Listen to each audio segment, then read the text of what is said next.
भोजपुरी भाषा देखी सुनी और बाँची। पुस्तक 4 परमेश्वर के दासब।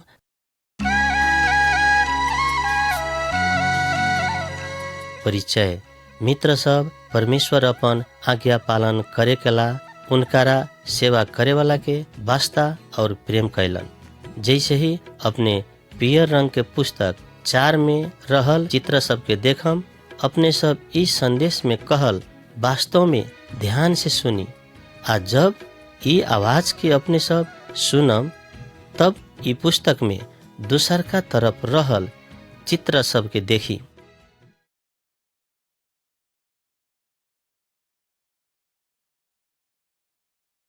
चित्र नंबर 1। अनिकाल के चलते एगो परिवार भागेल। रूत 1 के 1 पद से लेके 5 पद तक।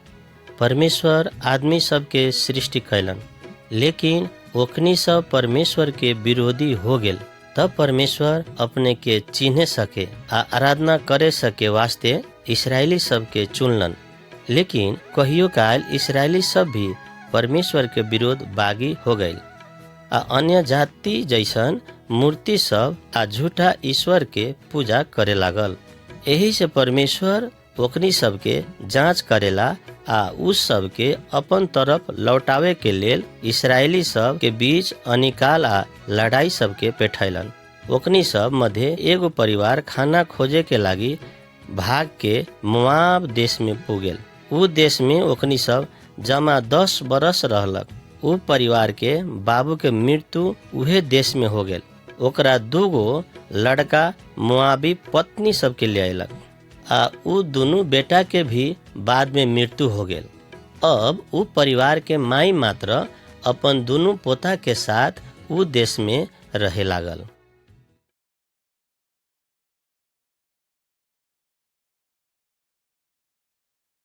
चित्र नंबर 2। नाओमी और रूत इस्राएल में लौट गेल। रूत 1 अध्याय के 6 पद से 22 पद तक। उ परिवार के माई के नाम नाओमी रहे। ओकर 2 गो पुतोह के नाम रूथ आ ओरपा रहे। बहुत समय बाद नाओमी अपने देश इस्राएल में लौट के निर्णय कैली। रूथ आ ओरपा ओकर साथ यात्रा में निकल गेल। तब नाओमी अपन दोनों पुतोह से कहतानी, हमर बेटी सब तोहनी अपन घर लौट जा, हमरा पीछा मत कर। तोहनी के पति बने खातिर हम औरी बेटा सब पैदा करे न सकम।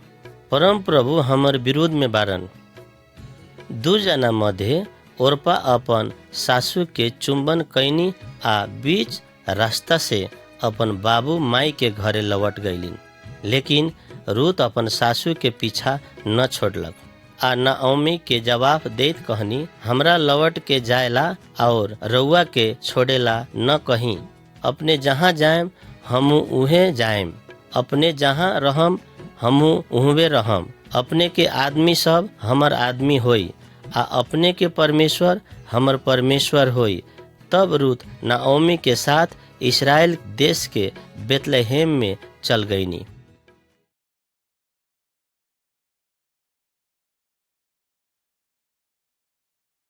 चित्र नंबर 3।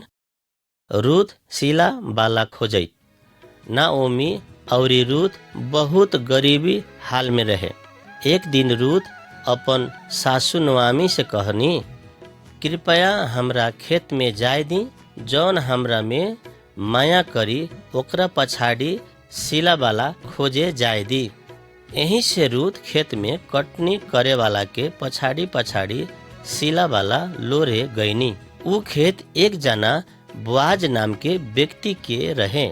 उ अपन खेत में सीला बाला लोरहित उ विदेशी स्त्री के बारे में अपन आदमी से सोच पूछ कैलन।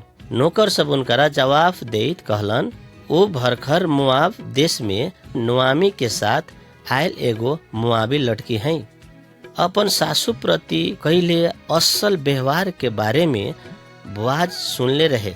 ओकरा मालूम रहे कि उ एगो कुशल कामदार बाटे। उ रूत से कहलक, जब तक ले हमरा कामदार सब कटनी के काम न ओरियाई तब तक तू ओकनी सबके साथ में रह। बोआज अपन आदमी सबके कहलक ओकरा कोनो हानि न करीह, साथे सिला बाला लोढ़े लागी ओकनी के थोड़ थार अन्न के बाला छोड़े के आज्ञा देलक। उ रात रूत नाओमी के बोआज अपन प्रति देखैले दया के बारे में बतैनी। तब नाओमी कहनी, परम प्रभु ओकरा आशीष दिहन, उ आदमी अपन नजीक के कुटुम्ब बाटे।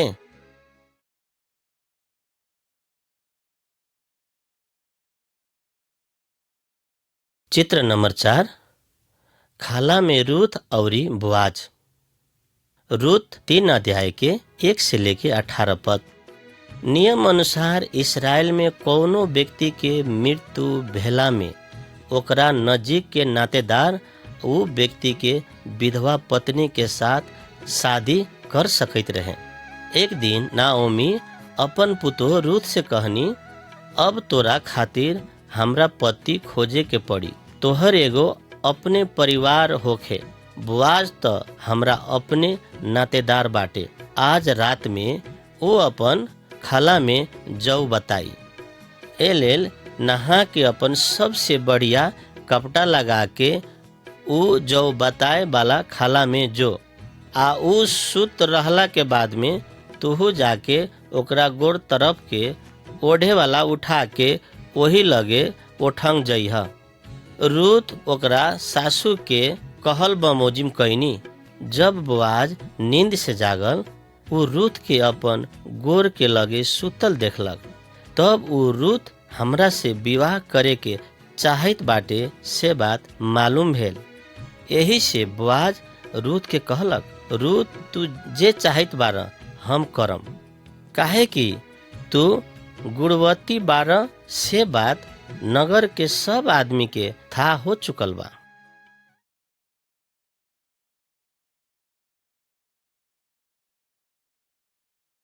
चित्र नंबर 5, बोआज और बेतलेहेम के बूढ़ा प्रधान सब। रूत 4 अध्याय के 1 से लेके 22 पद। बोआज शहर के 10 जना बूढ़ा प्रधान सबके बुला के बेतलेहेम के मूल द्वार में एक साथ जमा कैलक। नियम अनुसार रूत के विवाह करे के लागी पहिल का हक नाओमी के दोसरका नातेदार होएला, तब भी उनकर विवाह बोझ से ही हुई कह के ई बात में सब जना सहमति भेलक। इस्राएल में चलल साटा पाटा के रीति अनुसार उ नातेदार अपन जूता खोल के बोआज के देलक। वैसे ही बोआज रूत के अपन पत्नी बनैलक। ओकनी सबके ओबेद नाम के एगो लड़का जन्म भेल। तब महिला सब नाओमी के कहलक, परम प्रभु के स्तुति हो, अपने के हेरचाह करे के लेल परमेश्वर अपने के एगो नाती देलन। अपने के पतो अपने के प्रेम करेली आ उ 7 गो बेटा सब से भी असल बानी। मित्र सब, रूत परमेश्वर आ अपन आदमी सबके सेवा कैला पर बहुत बड़का आनंद प्राप्त कैनी। तब ओबेद बाद में जाके इस्राएल के महान राजा दाऊद के दादा भेल।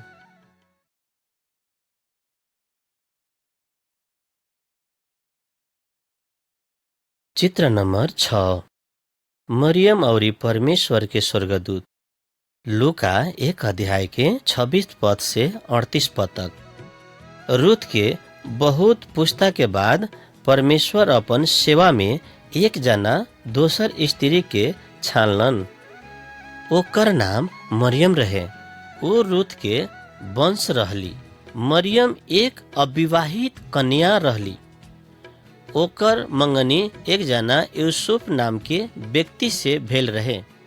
लेकिन ओकनी के शादी होए से पहले परमेश्वर के एगो स्वर्गदूत मरियम के आगाड़ी देखली।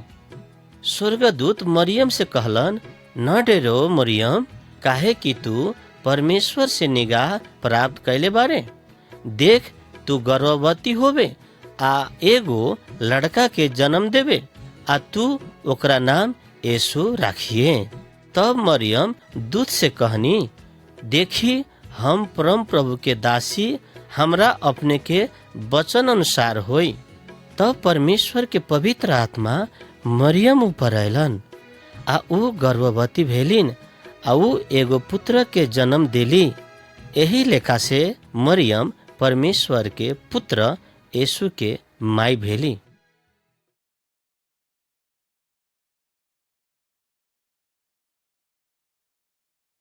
चित्र नंबर 7। हन्ना परमेश्वर से प्रार्थना करेली। पहिलका सामुएल 1 अध्याय के 1 से लेके 20 पद। एक समय इस्राएल देश में हन्ना नाम के एक जना स्त्री रहली। ओकर पति ओकरा बहुत प्रेम करैत रहे, लेकिन बेटा बेटी के जन्म न देला से ऊ दुखित रहली। ओकनी सब शिलो में परम प्रभु के भवन में जाए। वहाँ जाए तो ओकनी के अपन साथ में भेंटी लेके जाए आ बलिदान चढ़ाए। हन्ना परम प्रभु के भवन भीतर पैंस के ई बात के प्रतिज्ञा कैली, हे सेनाओं के परम प्रभु, यदि अपने हमर दुख बुझ के हमरा ऊपर कृपा दृष्टि करती त आ हमरा समझती त हमरा न भूलती, आ एगो बालक देती त हम बालक के जीवन पर्यंत परम प्रभु के समर्पण कर देती। परम प्रभु के सामने हन्ना प्रार्थना करैत समय एली ओकर ओठ चलैत देखलन, फिर भी आवाज न आवैत रहे। एली ओकरा दारू पियल जनी जैसन सोचलक।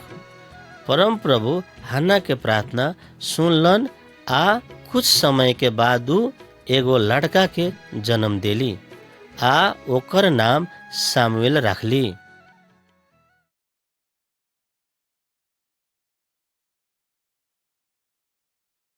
चित्र नंबर 8। परम प्रभु के भवन में बालक सामुएल।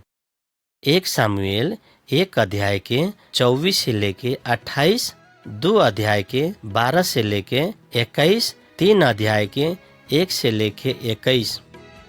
हन्ना सामुएल छोट बालक रहे तब भी ओकरा परम प्रभु में अर्पण कर देली।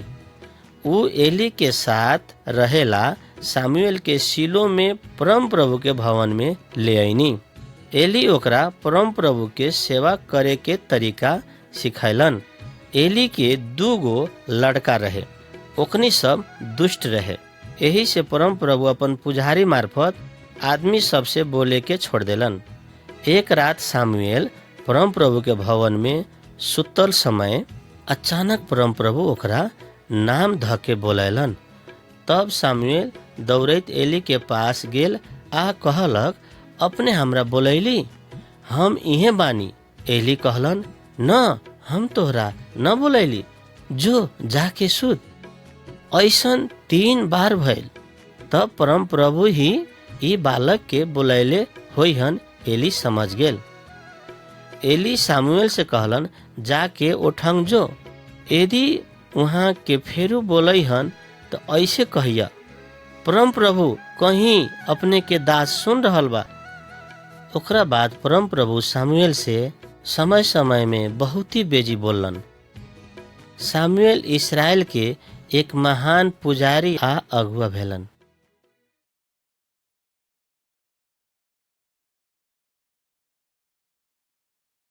चित्र नंबर 9। सामुएल इस्राएल के निम्ति अर्ज विनती चढ़ैलन।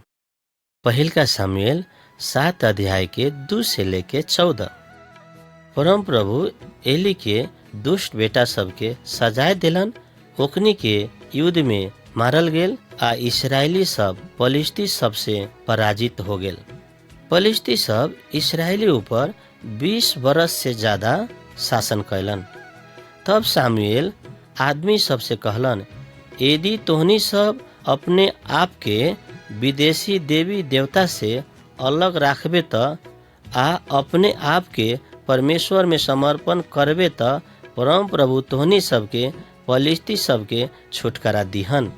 इस्राएली सब सामुएल के बात में आज्ञाकारी हो गेल। ओकनी सब एक जगह में जमा भेल। सामुएल परम प्रभु के निम्ति बलिदान चढ़ेलन आ इसराइल के निम्ति प्रार्थना कैलन।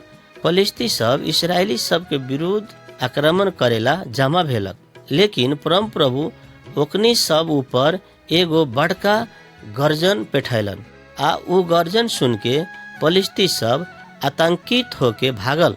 एही लेखा से ओकनी सब अपन शत्रु फलिस्ती सब के हरा के सफल भेल।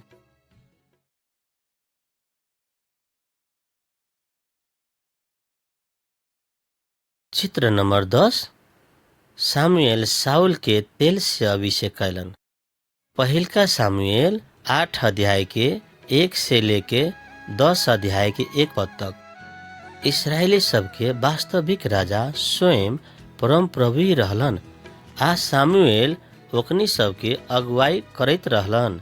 लेकिन आदमी सब शासन के निम्ति परम प्रभु से एगो राजा के मांग कैलक, काहे कि और जाति सब के बीच में शासन करे वाला ओकनी सब के अपने राजा रहे। जब सामुएल आदमी सब के ई मांग के सुनलन तब उ बहुत दुखी भेलन। लेकिन परम प्रभु ओकरा कहलन, उ आदमी सब राजा के रूप में तोरा न बल्कि हमरा के अस्वीकार कैले बाटे। तू ओकनी सब के कहे मुताबिक कर आ शासन करे के लेल एगो राजा के नियुक्त कर। उहबा एगो जवान आदमी रहे, ओकर नाम साउल रहे। उ लंबा आ देखे में सुंदर रहे। एक दिन साउल सामुएल से भेंट करे के लेल गेलक। जब सामुएल साउल के अपना ओरी आवैत दूरी से ही देखलक, तब परमेश्वर सामुएल के कहलन, हम तोरा कहले बानी उ आदमी इहे बा। ई आदमी हमरा प्रजा ऊपर शासन करी। तब सामुएल ढुंगरू में तेल लेके साउल के सिर में उझिल देलक। ऐसे कैल हुन राजा चुनल चिन्ह रहे। साउल इसराइल ऊपर 40 बरस तक शासन कैलन।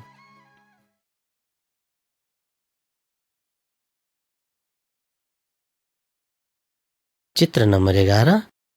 साउल सामुएल के खास्टो फाड़ देलक।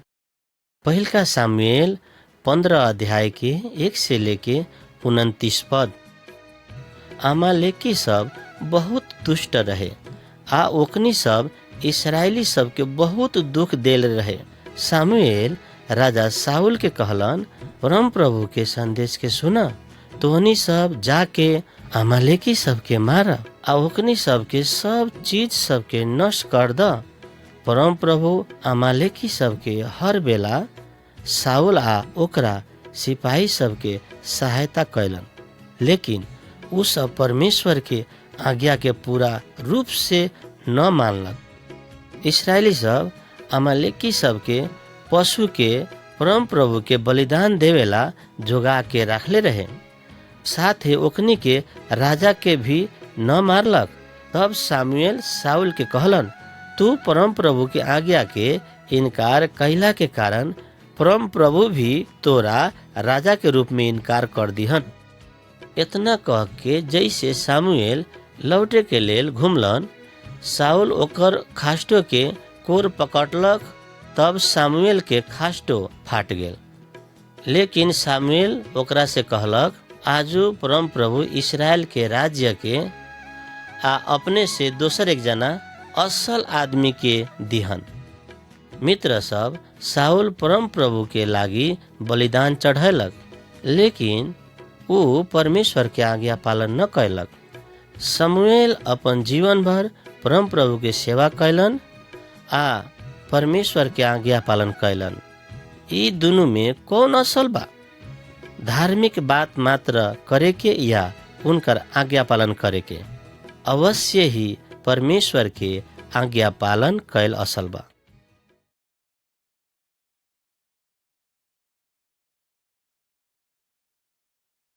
चित्र नंबर 12। यीशु परमेश्वर के भवन में।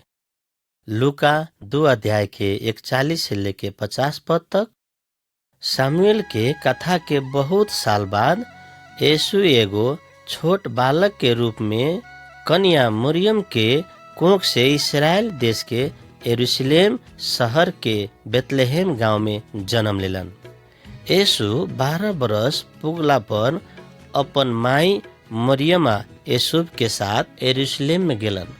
आज तक ले ई पृथ्वी में जन्म लेल कितना महान व्यक्ति सब मध्य बहुत आदमी परमेश्वर के दास सब बाड़न। ई कथा से ओकनी में रहल गोप्य शक्ति के बारे में हमनी सबके बताई, अथवा परमेश्वर ओकनी सबके कैसे शक्तिशाली बनैलन ओकरा बारे में था पाएम।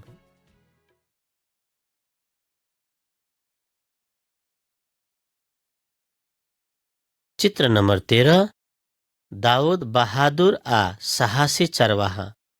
पहिल का सामुएल 16 अध्याय के 1 से लेके 13, 17 अध्याय के 34-35। शाऊल इसराइल के पहिल का राजा रहे, लेकिन वो परमेश्वर के आज्ञा उल्लंघन कैलक। यही से परम प्रभु के आत्मा शाऊल के छोड़ देलन आ ओकरा कहियो सहायता न कैलन। उस समय में एक जना दाऊद नाम के बालक रहे। वो अपन बाबू के भेड़ा सबके देख रेख करैत रहे। वो जीवित परमेश्वर में भरोसा करैत रहे आ कोनो प्रकार के जोखिम खतरा से न डराइत रहे।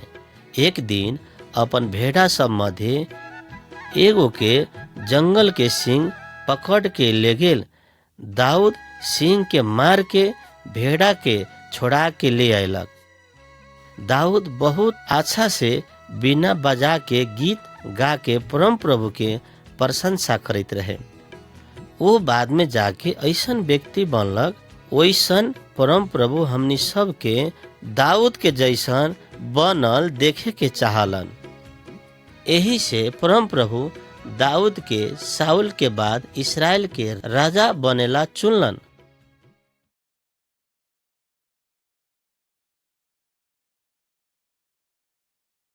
चित्र नंबर 14, दाऊद आ दानव रूपी गोलियत। पहिल का सामुएल 17 अध्याय के 1 से लेके 54। फलिस्ती सब आ इसराइली सब के बीच घमसान युद्ध चलत रहे। फलिस्ती सब के बीच में एक जना गोलियत नाम के दानव रूपी आदमी रहे। वो इसराइली सब के चुनौती देत रहे कि ऐसे कहत रहे, ए शाऊल के सेवक सब, तोहनी सब काहे लड़ाई करे आवैता र? हम फलिस्ती वीर बानी, हमरा से लड़े के लिए तोहनी सब अपन आदमी सब चुन। यदि अकेले लड़ के हमरा मारे सकी त हमनी तोहनी सब के दास हो जाएम, लेकिन एकर ले बहुत बलवान ठहर के हम ओकनी के अगर मारली त तोहनी सब हमर कमारा बन के हमर सेवा करे के पड़ी। वो दानव से इसराइली सब बहुत डरा गेल रहे। कोनो आदमी ओकरा से लड़े के लेल हिम्मत करे न सकैत रहे। तब जवान दाऊद कहलन, इसराइल के जीवित परमेश्वर के न पहचाने वाला ई फलिस्ती कौन बाटे? ई जीवित परम प्रभु के सेना सब के धमकी देवे के एकरा कोनो अधिकार नहीं है। दाऊद उ दानव से न डरैलक। ओकरा नाश करे के खातिर परम प्रभु दाऊद के सहायता कर सकैत रहे। यही से दाऊद अपन घुइत्रो में पत्थर रख के वो दानव के बीच कपार में मार देलक। गोलियत पत्थर के चोट लगला के बाद में बेहोश होके जमीन में गिर गेलक।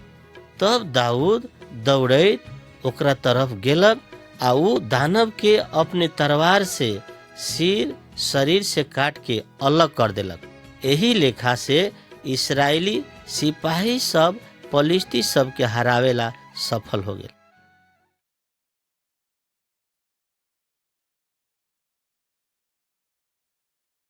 चित्र नंबर 15, शाऊल दाऊद के मारे के खोजत बा। पहिल का सामुएल 18 अध्याय के 1 से लेके 23 अध्याय के 29 तक इसराइली सबके बचावे के कारण शाऊल दाऊद से प्रसन्न रहे। इसराइल के आदमी सब दाऊद के प्रेम करते रहे। वो बाद में जाके एक महान सिपाही आ अगुआ बन गेल। शाऊल बाद में जाके दाऊद के डाह के दृष्टि से देखे लागल। वो दाऊद के मारे के प्रयास कैलक। एक दिन दाऊद बिना बजा के शाऊल के संगीत सुनावित रहे। एगो दुष्ट आत्मा शाऊल में आयल। शाऊल अपन भाला उठा के दाऊद के निशाना बना के चला देल, लेकिन भाला दाऊद के न मारे सकल। वो जाके भीता में गड़ गेल। ओकरा बाद भी कितना बेर शाऊल दाऊद के मारे के कोशिश कैलक। उस समय में शाऊल के लड़का जोनाथन और इस्राएली सब दाऊद के मदद कैलक। वैसा ही भेल, फिर भी शाऊल से बचे के लेल दाऊद उजाड़ स्थान में भागते रहे के पड़ल।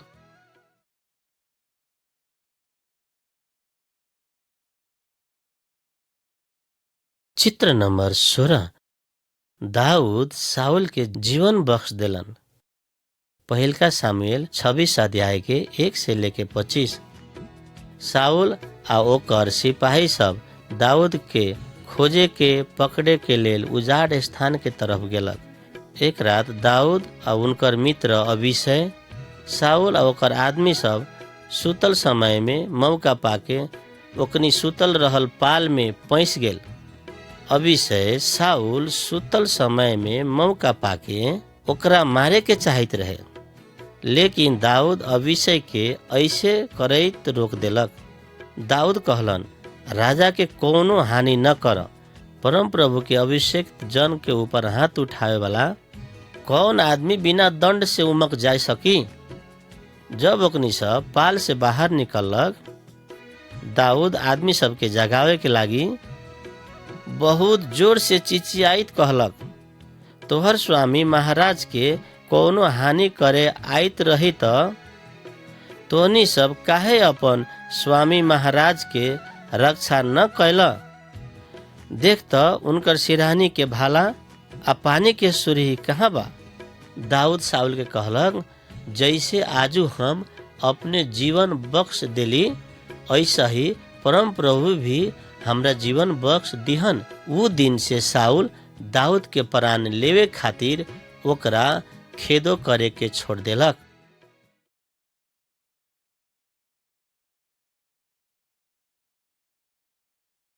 चित्र नंबर 17।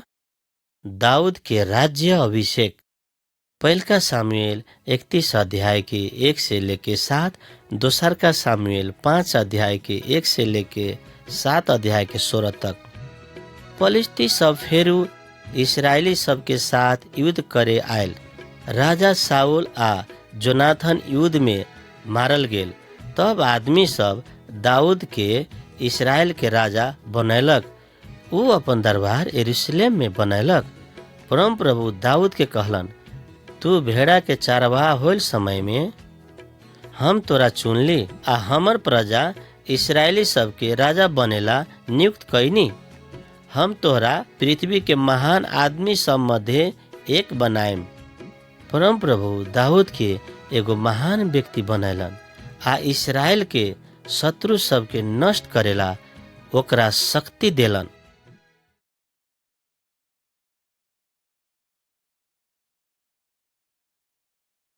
चित्र नंबर 18। दाऊद आ बेतशेबा। दोसर का सामुएल 11 अध्याय के 1 से लेके 12 अध्याय के 20 तक। एक दिन दाऊद अपन दरबार के महल के छत में घूम घाम करैत रहे। उहे समय में वो एगो सुंदरी स्त्री के निहायत रहे देखलक। दाऊद ओकरा देखला के बाद में अपन पत्नी बनावे के मन मने विचार कर लेलक। वो स्त्री के नाम बेतशेबा रहे। वो दाऊद के फौज के सिपाही उरिया के पत्नी रहे। उरिया उस समय इस्राएल के शत्रु सब के विरुद्ध लड़े के लेल युद्ध मैदान में रहे। उहे मौका पाके दाऊद अपन कप्तान के संदेश पेठैलक आ उ उरिया के खूब घमसान लड़ाई होई समय में शत्रु के मुंह में छोड़ के शत्रु सबसे मरे देवे के लागी आदेश देलक। ओकरा बाद दाऊद बेतशेबा के अपन पत्नी बनैलक। लेकिन दाऊद के कैल ई कुकर्म प्रति परमेश्वर बहुत दुखित भेलन। बेतशेबा दाऊद के तरफ से एगो बेटा जन्मैलन, लेकिन वो बालक के मृत्यु हो गेल। अपने कैल भयंकर गलती प्रति दाऊद परमेश्वर से क्षमा मांगे के पड़ल।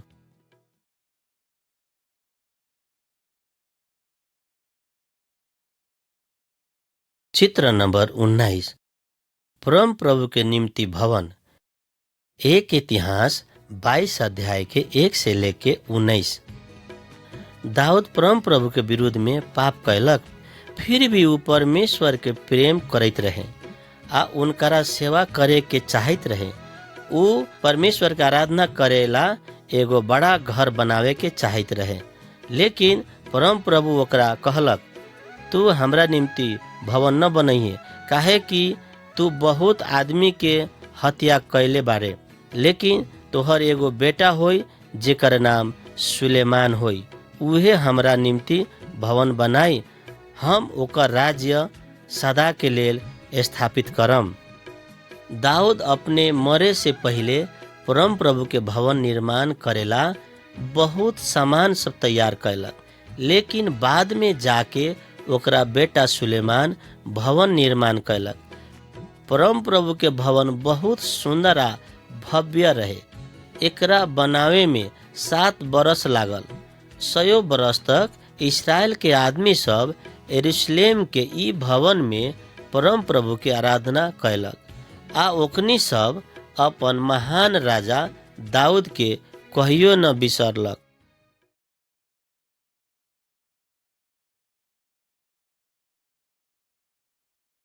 चित्र नंबर 20, यीशु यरूशलेम में प्रवेश।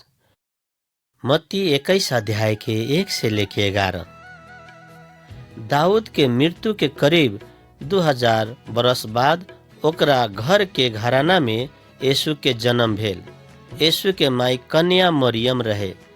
उनकर पिता स्वयं परम प्रधान परमेश्वर रहलन। यीशु परमेश्वर के सबसे महान सेवक रहलन। ऊ आदमी सबके परमेश्वर के सत्यता के बारे सिखैलन। ऊ परमेश्वर की शक्ति से अचम्म के काम कैलन। साउल दाऊद हमनी सब पाप भी कैले छी, लेकिन यीशु ख्रिस्ट कहियो पाप न कैलन।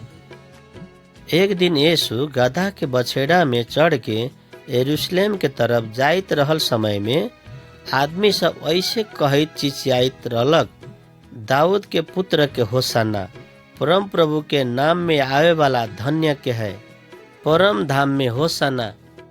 आदमी सब देखलक कि यीशु दाऊद से भी महान बड़न। यीशु इस संसार में रहल राजा सब में भी बहुत बड़का बड़न।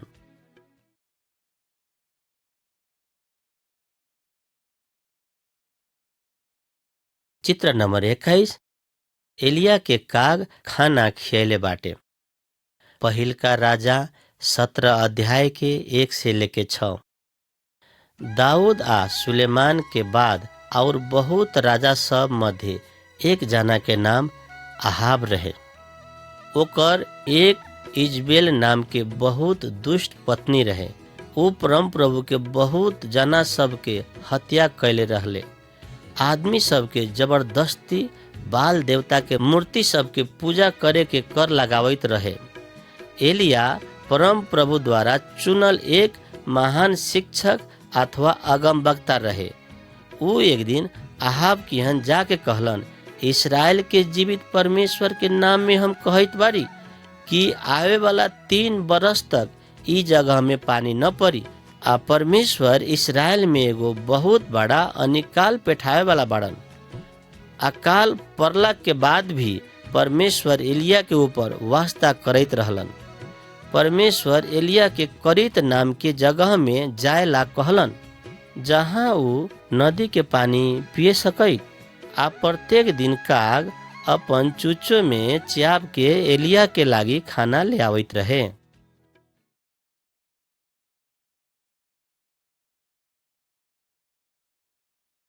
चित्र नंबर 22, एलिया परम प्रभु के आगी। पहिल का राजा 18 अध्याय के 16 से लेके 46। अनिकाल के तीसरका बरस में एलिया सब इसराइली सबके करमेल पर्वत में बोलैलक।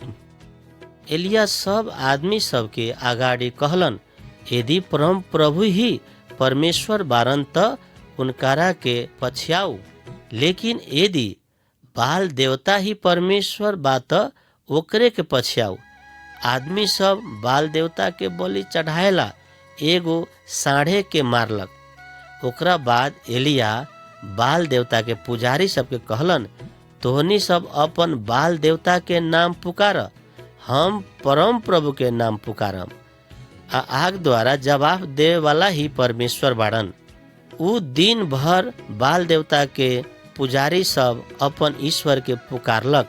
उ सब जौन वेदी बनैले रहे ओकरा चारों तरफ से कूद कूद के खूब नाच नाच के ओकनी सब के रीति अनुसार ओकनी सब अपने आप के तलवार से या भाला से चोट पहुंचा के अपन शरीर के खून बहावत वेदी के चार ओर घूमलक। लेकिन स्वर्ग से ओकनी सब के वेदी में आगी न झरल। तब एलिया साँझ के समय अपन वेदी तैयार कैलन। उ वेदी में 4 घैला पानी उझिलक, भिजा देलक। ओकरा बाद उ परम प्रभु के प्रार्थना कैलन। ठीक उहे समय स्वर्ग से आगी बरसलक आ उ होम बलि के भस्म कर देलक आ पानी के सुखा देल। तब सब आदमी जोर से बोले लागल, परम प्रभु ही परमेश्वर बारन, परम प्रभु ही परमेश्वर बारन।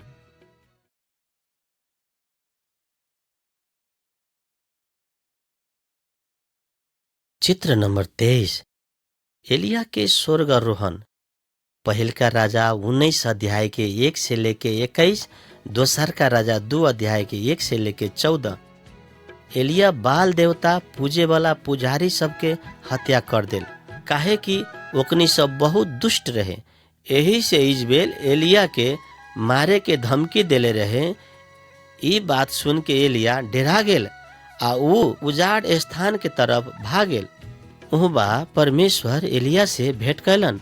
ओकरा बाद लगातार आदमी सबके एके गो मात्र सत्य परमेश्वर के पूजा आराधना करे के सिखैलन।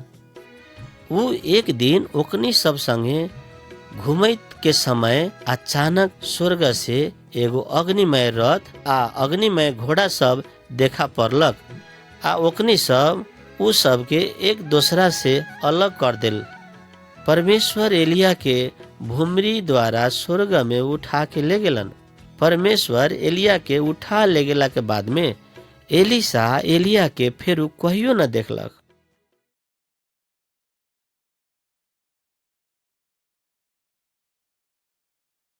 चित्र नंबर 24। यीशु और मूसा के साथ एलिया। लूका 9 अध्याय के 28 से लेके 36।